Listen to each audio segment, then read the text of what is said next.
특별 언급의 시간인데요. 또 몇 자리나 남아있으려나요? 티탄이랑 베네데타. 이런 게 바로 원투펀치가 아닌가. 티탄과 베네데타.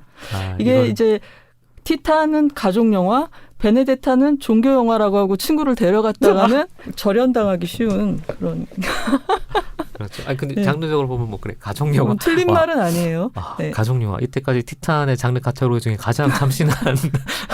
시대 변화에 부응하는 가족관을 보여주는 영화라고도 할 수 있죠. 묶어서 얘기할까요? 하나씩 소개를 드릴까요? 네, 묶어서 얘기해도 괜찮을 것 같아요. 이 네, 영화는 네. 약간 결은 다르긴 하지만. 티탄은 일단 로우라고 하는 식인을 그린 영화를 만들었던 네, 줄리아 디코르노 감독. 프랑스 감독의 영화고 베네데타는 뭐 여러분 잘 알고 계신 원초적 본능이나 로보캅, 쇼걸, 엘르 이런 영화를 만드셨던 80대에 접어드셨죠 이제. 폴 버호벤 감독의 중세 수녀원을 배경으로 한 영화입니다. 논쟁적이라고 하면 네. 어디서 빠지지 않는 분의 네. 작품이고 이 디크로노 감독도 평단에서 이름 붙이게 또 묻기 좋아하니까 흔히 얘기하는 뭐 크로넨버그나 데이빗 린치 이후에 네. 나왔던 뭐 지금 경향 중에 하나로 치면 뭐 뉴 프렌치 익스트리미티 2000년대 이후에 나온 프랑스 영화 경향이라고 하는데 저도 이 작품들 다 보진 않았어요. 근데 되게 강도 높은 섹스, 폭력 묘사 이런 것들, 금기를 넘어서는 것들을 소재로 한 영화들을 네. 그렇게 칭한다고 해요. 그거에 제일 어떻게 보면 최신작 앞단에 있는 영화 중에 한 편이 티탄이죠. 네. 뭐 크로넨버그 얘기하신 거는 기계와 인간의 합체 이런 거 뭐라 그래야 될까요? 바디 호러? 인간 육체 변형에서 오는 공포감 같은 걸 소재로 삼고 있어서 아마 크로넨버그가 호출이 된 것 같은데 크래쉬도 있죠. 네네. 크래쉬 얘기를 감독님이 아마도 제일 많이 받았나 봐요. 크래쉬의 영감을 받지 않았냐라고 했을 때 많이 얘기한 게 뭐 크래쉬는 내가 어릴 때 봤고 영화적인 자양분 중에 하나지만 사실 이 영화에 영향을 준 영화라고 보기는 힘들다. 오히려 좀 유사점이 너무 많으니까 좀 거리를 두려고 하는 것 같아요. 여러분이 뭐 어떻길래 크래쉬 그러는데 이 영화도 약간 앞하고 뒤가 완전 다른 영화 같은 이야기가 펼쳐지거든요. 근데 이 앞부분에서 여주인공이 자동차랑 섹스를 하고 또 임신을 합니다. 그리고 이제 뒷부분은 어떤 법법 행위를 하고 나서 도망가다가 임포스터나 뭐 그런 영화들도 있잖아요. 오래 잃어버렸던 아이가 장성해서 부모한테 돌아오는데 얘가 확실히 내 자식인지 알 수가 없는 상황. 그런 상황의 가족 드라마가 이제 뒷부분에는 펼쳐지는 거죠. 그래서 이 티탄이라는 제목은 티타늄을 뜻하는 것이고요. 원래 어렸을 때 이 주인공이 큰 자동차 사고를 당해서 뇌에 금속판 같은 것이 들어 있다는 데서 비롯된. 그런데 이제 나중에 성인이 돼서는 자동차하고 사이에 생시까지 이루어지게 되는 그런 적절한 언어를 찾기가 힘든. 참 어려워요. 이 영화에 대한 가장 촌철살인의 정확한 평은 강동원 배우가 했다는 내가 지금 뭘 본 건가라고 하는 게. 네. 그러니까 이게 이제 자동차에 대한 패티시즘도 아니잖아요. 이건 그거보다 이제 한 발 더 나아가서 정말 이제 임신을 하게 되는 거고 그럼으로써 어떻게 보면은 이 여성 감독이 임신이라는 그 상태를 많은 영화들이 되게 긍정적으로 그리잖아요. 뭐 고귀한 일이고 인생에서 가장 행복한 시기이고 인간으로서 할 수 있는 가장 성스러운 행위이고 다른 생명을 잉태한다는 게 근데 반면 실제로 어떠한가 이제 뭔가 다른 존재를 내 안에서 만들어서 빼낸다는 영화에서는 디스펜서라는 표현까지 쓰던데 그게 임신이 됐을 때 내가 사람이 아니라 하나의 기계가 된 느낌을 가질 수 있다. 뭐 이런 감각들도 표현을 하고 있는 영화죠. 티탄이 사실 좀 아쉽게 얘기한다고 하면 알렉시아라고 하는 인물 그 캐릭터의 내면을 되게 깊게 들어간다고 얘기하기는 좀 힘들 것 같아요. 오히려 그 외연의 충격적인 이미지나 상상력들이 훨씬 더 크게 다가오는 오히려 그게 크니까 본질에 다가가지는 못하는 것 같은 뭐랄까 올해 가장 따라가기 힘든 올해 가장 감정이입하기 힘든 주인공을 뽑아라. 그럼 티탄의 알렉시아 될 수 있을 거예요. 네. 감정이입을 요구하지 않는 영화이기도 하고 하지만 또 그게 없으면 최소한은 성립되지 않은 것들이 있기 때문에 불편하게 꾸역꾸역 가야 되는 어쩌면 그 상태를 바라는 거기도 하고 그렇게 했을 때 나오는 충격, 충돌 이런 것들을 직관적으로 전달하고 싶어 하는 게 큰 목적이에요. 네. 그러다 보니 내면적인 깊이라든지 캐릭터의 본질이라든지 이런 것까지 생각할 틈이 없는 그냥 계속 충격하다가 눈이 멀어지는 것 같은 느낌. 그거에 비하면 베네딕타는 훨씬 더 약간 정리되어 있는 정갈한 정돈된 논쟁. 베네딕타가 어쩌다가 티탄 옆에 있는 바람에 이런 형용사를 갖게 됐죠. 매우 엉건하고 정돈된. 그러니까 우리가 고등학교 교과서식으로 얘기하면 논술 문제에 나올 법한. 이 티탄은 몰래 보는 잡지 같은 느낌이고. 베네딕타는 그래도 말로 풀 수 있는 딜레마. 그렇죠. 이런 상황에 대해서 불편하지만 생각해 보지 않겠니? 라고 이렇게 해주는. 사실 베네딕타도 말 그대로 논쟁 그 자체의 소재이긴 한데 네. 그걸 풀어내는 방식이나 구조화시키는 연출 방식 뭐 이런 것들이 매우 상식적이에요. 말로 설명할 수 있는 정도의 최소한의 구획 같은 것들이 있기 때문에 안정감이 있죠. 이거는 베네딕타라는 인물이 협작꾼이냐 종교적인 비전들을 가지고 있는 사람이냐라고 양쪽을 열린 결말로 보여주게 만드는 네. 보기에 따라서 어느 쪽이든 길을 하나로 정리해 볼 수 있는 조금 더 얘기하면 그냥 겹쳐놓는 두 가지를 그 판단까지는 하지 않는 여러분 약간 안 보신 분들을 위해서 살짝 설명을 드리면 베네딕타는 어떤 귀족 내지는 중상층 뭔가 돈이 좀 있는 집안의 딸이고 어려서부터 굉장히 신심이 깊은 소녀인데 수녀원에 맡겨지게 됩니다. 이게 지참금과 함께. 그리고 그 수녀원장은 듄에서 베네게세르트 예, 수녀단의 단장이신 샬럿 램플링 님이 여기서도 어떻게 보면 또 같은 맥락에 예, 그러네요. 네, 토스카나 지방의 수녀원에 맡겨지게 되는데 굉장히 깊은 신앙이 점점 어른이 되면서 환상 속의 예수를 자기의 파트너로 생각하는 기적의 체험이 육체적 희열의 순간하고 점점 더 분리되지 않는 이제 그런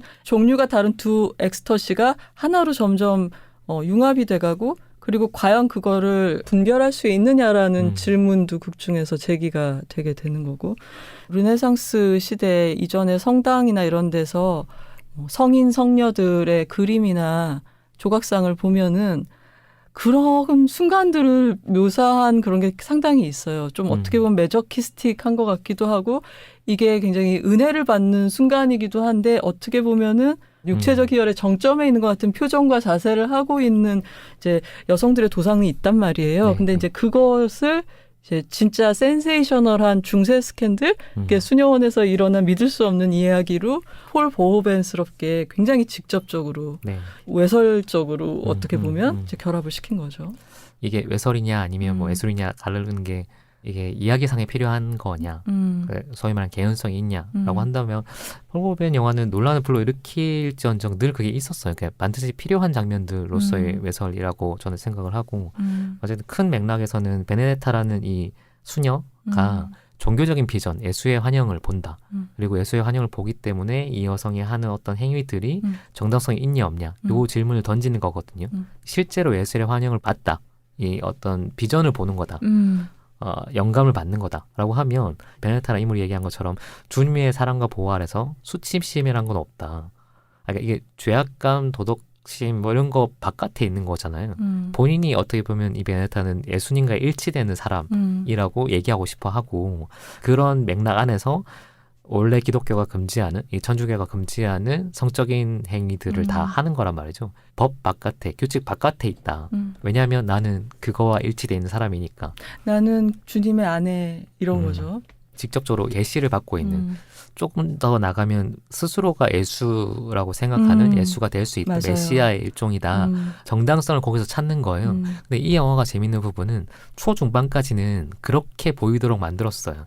실제로 비전 같은 게 일어날 때 그 비전은 사실 베네딕타만 보는 거잖아요. 정확히는 베네딕타랑 관객들이 보는 거거든요. 아, 베네딕타가 저를 보고 있구나. 그렇기 때문에 저 행위를 하는 게 납득이 되도록 만들어놨단 말이죠. 근데 중반 이후부터는 갑자기 그 몰입되는 시선의 일치를 깨요. 그리고 나서 얘가 사실은 사기꾼이 아닐까? 일테면 사이비 교주가 아닐까? 스스로의 얘기를 정당화시키기 위해서 거짓된 증거들을 만들고 비전 보인다고 하는 것도 다 거짓말 아니었어? 라고 보일 수 있는 맥락들을 하나씩 만들어가기 시작해요. 그러니까 여러분 그런 거예요. 가령 성흔이라고 하는 이제 예수가 십자가에 못 박혔을 때 손바닥과 뭐 발등에서 피가 나고 이런 게 갑자기 피가 이렇게 나올 때 그게 성인의 징표라고 하는데 이 사람이 자기를 도자기 조각으로 찔러서 그런 피가 나온다고 할 때 그럼 그건 사기냐. 근데 이 사람이 성령을 받은 상태에서 손발을 성령이 움직여서 찔러서 낸다고 주장을 하면은 네. 그걸 누가 심판을 하고 옳고 그름을 가릴 것이냐. 이런 식의 씨앗이 툭툭 이제 뿌려지는 그렇죠. 거죠. 영화 전체 구조에서 이거를 이제 의심을 하도록 만드는 건데 초반에는 성녀처럼 보이게 네. 비전들을 적절히 활용하다가 어렸을 때도 그렇죠. 그런 것처럼 관객을 데려가다가 중간부터 갑자기 모른 척하면서 그 비전들을 다 지우고 사실은 사기꾼일 수도 있어 라고 여지를 딱 열어놓으니까 그때부터는 사실상은 겹쳐 있는 거예요. 이 사람은 성녀이기도 하고 혹은 뭐 이런 협작꾼 사기꾼이기도 하고 이건 어떻게 보고 싶냐의 관객의 욕망에 따라서 보일 수 있는 항상 좀 그런 식이에요. 거울을 갑자기 관객한테 확 돌린달까? 네. 그런 감독인 것 같아요. 그렇게 치면 이거는 매우 그냥 잘 계산돼 있는 던져볼 만한 논술 문제 같은 거예요. 우리가 답이 있는 건 아니지만 그 답을 찾아 나가는 과정에서 본인의 각자의 어떤 논리나 맥락들을 넣을 수 있는 그래서 그런 의미에서 좀 뭐랄까 열린 결말을 보여주기도 하고 논쟁적인 표현들 같은 게 되게 많지만 그 논쟁적인 표현들은 요 질문들을 위해서 이성과 합리의 영역에서 잘 짜여진 구조들이거든요.